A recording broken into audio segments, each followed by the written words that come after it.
Ms Jones of Moulscombe. I beg leave to ask the question standing in my name on the order paper. My Lords, none.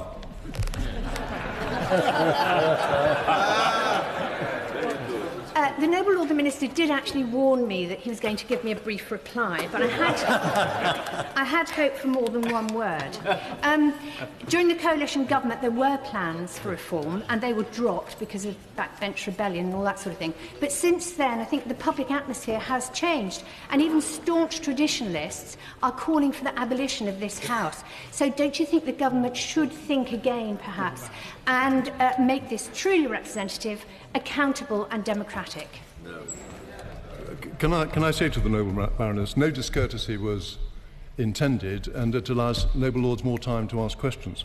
Perhaps I can remind your Lordships of the proposals from the Noble Baroness last year in her House of Lords Reform Bill. Under her proposals, the hereditaries would disappear, to be replaced by 292 elected peers for 8 years on a regional basis. The rest of us, including the Lord Spiritual, would survive, but we could speak but not vote. We would be talkers but not walkers, enabling the whips to focus their skills on the small minority who actually mattered. That would, I think, introduce unacceptable class barriers into your Lordship's House by having non-voting and voting peers. I think it also proposes, she would propose a problem for the crossbenchers. If the crossbenchers wanted to survive, they would have to stand for election, which might prove to be an indignity for some of them. And she also suggested that if they wanted to do that, they would have to stand as a party. Now, we all envy the role of the convener in trying to corral the various members on the crossbenches into a party. That would make the rest of us look positively disciplined. My Lords. When the Noble Lady talks about elections to this House, I think we should be mindful that perhaps an elected second chamber might not be so mindful of the primacy of the elected House. But why a constitutional convention may well be the best way forward. But can I put to the Noble Lord, in terms of looking at reform, we know that the wheels of progress sometimes move very slowly. But we have in this House already agreed a way forward. Noble Lord Burns and his committee made proposals to reduce the size of this House so it should not be as large as the Commons for 15-year terms, and to get to that point, 2 out and 1 in. Doesn't he think it's time the government took those proposals on board and moved forward on Burns, so we do have the reform as agreed by this House? It's the government holding up reform, not your Lordship's House. The Noble Baroness will know that the Prime Minister responded to the Burns report, and my party has responded very positively to the suggestion the numbers should come down. The House may remember the figures I gave in an earlier exchange. 15 Noble Lords had retired since October last year, 8 Conservatives, 4 crossbenchers, 2 Labour and 1 Democratic Unionist, but sadly no Lib Dems. So my party has played its part in reducing the numbers of peers. We would urge other parties to follow our example.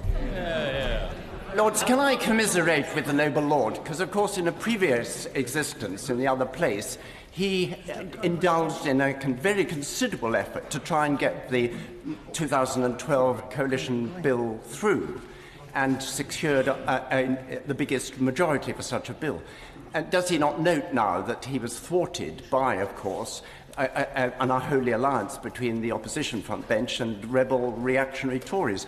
Does he now note that the public believe that the complete abolition of your Lordship's House will be preferable to maintaining it in its present undemocratic state?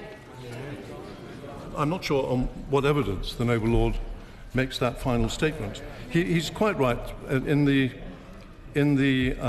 Parliament before this, there was a majority of 388 on second reading for the bill that he referred to, partly perhaps because I wound up that debate.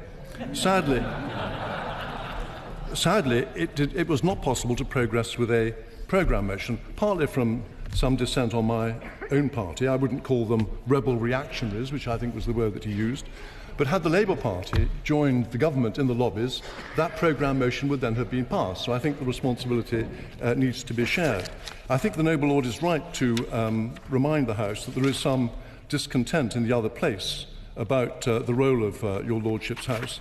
There was a debate last week in the other place on the abolition of your Lordship's House, and some disobliging remarks were made.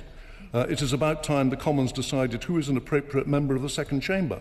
Select committees are the obvious bodies to interview them, was the view of one Member of Parliament. Another one, my final point is that whatever money we save from the House of Lords should be given to MPs. Not in pay, but to run our offices.